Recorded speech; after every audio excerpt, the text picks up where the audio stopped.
Hey everyone. So recently it really feels like Cenk Uygur is just saying things that I disagree with more and more frequently, and that's really disappointing, but he did it again, and him and Kyle Kulinski have a really interesting back and forth on Twitter, so I wanted to share it with you guys and kind of go over whose side I'm more on, who I feel like carried themselves better in the back and forth, so let's take a look.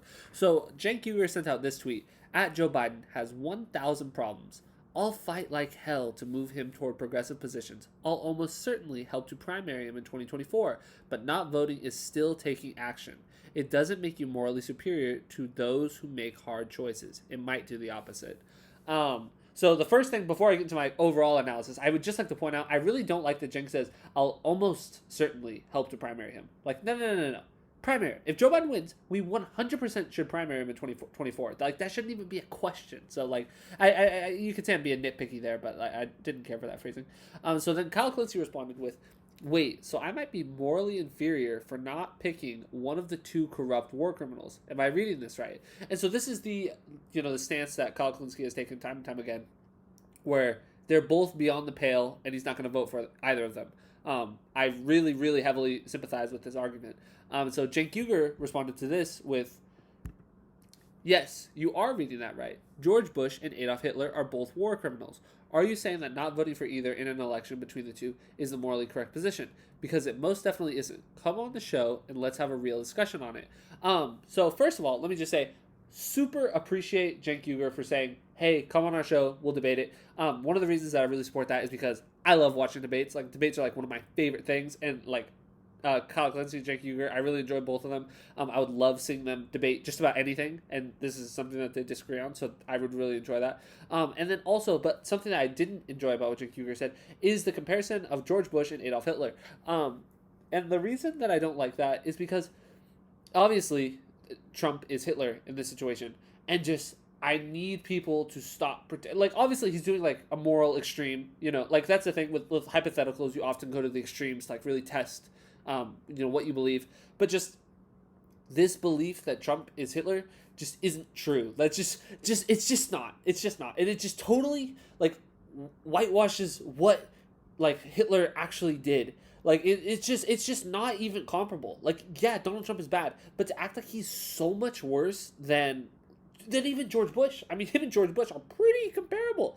I know that most people today would say that Donald Trump is worse, but I mean, George Bush literally started offensive wars. Like, Trump hasn't started any offensive wars. At least he just hasn't. And so, like, it's just when people compare Trump to Hitler, it's just not true. And so Kyle Kulinski says this often. People tend to overstate how bad Trump is, and people tend to understate how bad Biden is. Biden is still better than Trump, but let's be realistic with what we're talking about. So anyway, sorry, I got a little off track there. And so Kyle Kulinski responded to that with, why would I debate if I'm morally inferior? Can I call you a wife beater and then tell you to debate me on it? Not voting is an option. Stop pretending it isn't and shaming those who choose it. We aren't shaming you. While we're on hypotheticals, David Duke versus Richard Spencer. Go.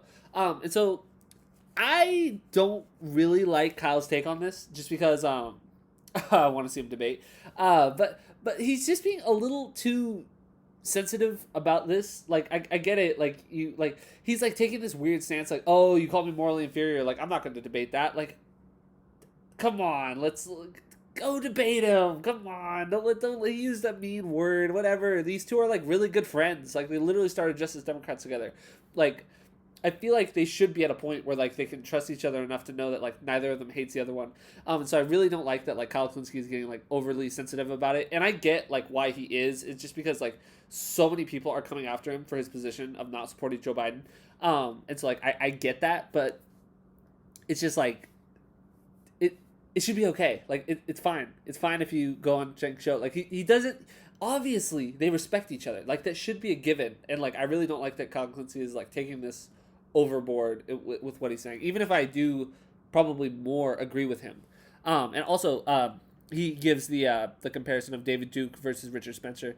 And that is probably the more apt comparison between Joe Biden and Donald Trump. Not in terms of, like, what they actually believe, but in terms of, like, how close they would be. Ideologically, and so he gives that opinion. And so Cenk Uygur doesn't respond to this, which he was probably hurt that Kyle didn't want to debate, maybe didn't want to make things get out of hand. But he did tweet this. For every leftist who thinks it's brilliant to sit out this election, I'm genuinely curious. What's your end game? Okay, Trump wins again, and then what happens? When do you pop out of the birthday cake and yell "surprise" as you take over the country? How will that work? Can't wait. So this is obviously kind of, well, it is not directed at Kyle Kulinski. He tweets this immediately after, and it is essentially a subtweet towards Kyle Kulinski. And so Kyle Kulinski responds with this. He goes, literally nobody said it's brilliant to sit out the election. I'm sitting out because I don't want to vote for a corrupt war criminal. I have no end game, which is more honest than having one that involves voting for the exact policies and leadership you despise. And so I actually have like kind of a I weirdly disagree with both of them because I have a different kind of standard that I do when I decide who do I want to vote for. Because like, so Cenk Uygur, he takes the harm reduction like opinion. He's like, what I want my vote to do the least amount of harm. So that's, he uses it as a tool basically. That's how Sam Cedar describes his vote as well. He's like, it is a tool that I have. I'm using it for harm reduction. I know that these people don't agree with me. So that's his take. That's Cenk Uygur's take.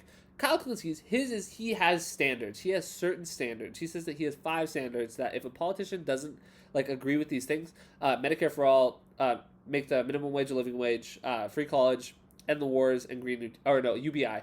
If those 5 things, if a politician doesn't support at least 1 or 2 of those things, he just won't vote for them. And so that's like a purity test almost, which basically a purity test. And I disagree with both of those strategies. I fall into vote for who you want to win, which sounds so simple, which should be the simplest thing in the world. But if there's 4 names on the ballot, 5 names on the ballot, 2 names on the ballot, I say you should vote, and then vote for, of those names, who you want to win. And so, for the general election, I will be voting for the Green Party candidate, Howie Hawkins, who is who it will likely be. The reason for that is because I want that person to win, because of the people that will be on the list. They recently just announced a Libertarian candidate, Jo Jorgensen, I believe is her name. I should probably do a video kind of describing what her policy platform is, because I think that'd be interesting. But it's that's what you should do, is you should vote for who you want to win. You shouldn't try to be calculated. You shouldn't do this. You shouldn't do that. You shouldn't like have a stand. You should just vote for the person of the names on the list that you want to win. I don't advocate for not voting. I think that everybody should vote, and then just vote for who you want to win. Now, if you say, oh, I'm going to vote for Donald Trump, or if you say, oh, I'm going to vote for Joe Biden, I'll try and change your mind, and I'll try and get you to vote for my guy. Because like, here's the thing, like if we are acting under the premise that like what I'm saying has an effect on what people might vote for, then I'm going to advocate for that they vote for the person that I want them to vote for, that I want to win. You know what I mean? And I want Howie Hawkins to win. So that's who I'm going to advocate for. That is who I'm going to give my opinions for. Because if I could theoretically convince everybody, this is who I'd want to win. If I lived in a world where I could convince people of like who to vote for, I wouldn't say Joe Biden. I would say Howie Hawkins. I'd probably say Bernie Sanders, but Bernie Sanders won't be on the ballot. And so that is what you should do. And so if it was just Joe Biden and Donald Trump, if those were the only names, I would vote for Joe Biden, because I do think that Joe Biden would be better than Donald Trump.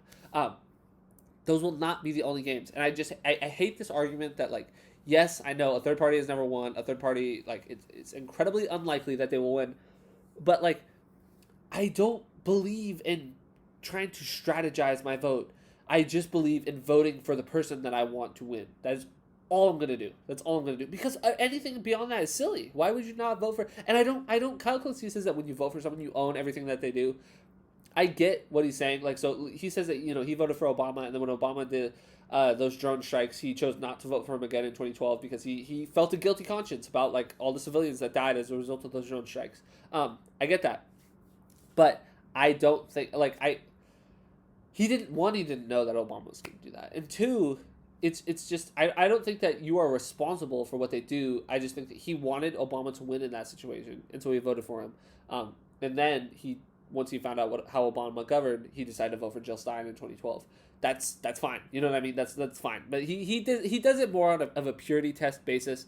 And just so then the debate with kind of my position really just comes down to whether or not people will say whether or not third party candidates actually have a chance at winning. And And I mean, we could debate that till the end of the day, but I mean, I just don't, this whole strategizing of who has a chance of winning, because there were probably people in 2016 that would have said, hey, vote for whoever you want. Hillary Clinton's going to win. Like, Donald Trump has no chance. That's what people would have said. They would have, like, there's so many polling places, so many, or not polling places, but like guessing places and like statistician places that were saying, oh, Donald Trump has no chance of winning. And so, like, if we're just going by, like, oh, who has a chance, in that situation, you would have been wrong to go vote for whoever you wanted, because Hillary Clinton did not win. And so, like, it's just like, don't play this game of who you think is more likely. People did it in the primaries, and it infuriated me. They're like, oh, I want Bernie. Like, I think Bernie would be better, but I'm going to vote for Joe Biden because I think Joe Biden has a better chance than the general. No. Just vote for who you want to win. Like, don't try and strategize. You don't know. You don't know what anyone else is going to do. You, at the end of the day, you don't. Just vote for who you want to win. And it shouldn't be that. It shouldn't be harder than that. Anyway, I feel like I'm angry at both of these guys. Cenk Uygur, he's really selling out for Biden recently. Partially because, and he's not going to admit this, but he lives in California. He shouldn't vote for Biden, regardless. Like, he's saying he's going to do harm reduction. California's going blue. Like, vote for Green Party. You should help the Green Party. It's just ridiculous. Kyle, don't be so sensitive. Like, what's your deal? Like, just, I get it. You guys are friends. Don't be sensitive. Go on his show and debate him. Like, that's what I want to see. Go on his show, Kyle. But anyway, that's the end of this video. I hope you guys enjoyed it. If you guys disagree with anything I said, please leave a comment down below. But if you enjoyed the video, make sure to like and subscribe, and